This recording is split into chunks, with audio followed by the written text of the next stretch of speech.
Nëse pjastrën e përdor rregullisht, sot jemi në episodin e 3, do të tregoj se si kam realizuar këtë onde me pjastër. Se nuk e ke parë episodin e parë, se si e përgatis flokun, të ftoj ta shohësh përpara se të vazhdosh me këtë. Sot do të përdor një pjastër tjetër për të bërë ondet. Përsëri këtë do ta ndaj në një pjesë më të vogël. Dhe lëvizja që i bëjmë dorës është kjo, por nga jashtë. Sa më shumë që ta përdredhësh këtë kështu, aq më shumë do të bëhet ondja. Në flok më të shkurtër patjetër është më e thjeshtë. Në momentin që floku nuk rrëshket, e hap nga pak pjastrën edhe e marr flokun kështu brenda në këtë formë. Ja në momentin që e lëshojmë,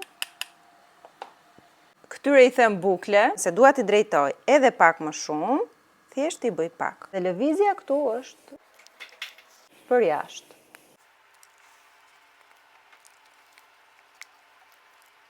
Këtë fundin e lë pak më lart, jo aq poshtë sa që kam bërë tek pjesët mbrapa.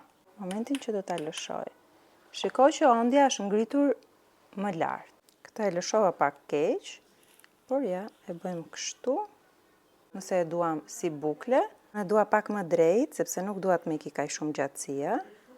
Edhe gjithmonë i bëj kështu fundet. Tu kanë dalë të gjitha ondet, nuk do t'i lë kështu. Do të vazhdoj si gjithmonë në fund me vaj. Tani me këtë krërin e madh do t'i kre dhe komplet ondet do të lëshohen. Ja se si duken nga mbrapa. Kjo është metoda ime e preferuar, por të tregoj me sinqert, ka pas raste që më ka dalë edhe më bukur, por nuk e di sa herë që unë filmoj video, nuk më del ashtu siç më dalin në rastet kur e bëj diçka pa e filmuar. Jemi në serinë e 4 për t'ju treguar se si e kam realizuar këtë. Mos e kursej një like, as një koment, sepse realisht këto video marrin shumë kohë.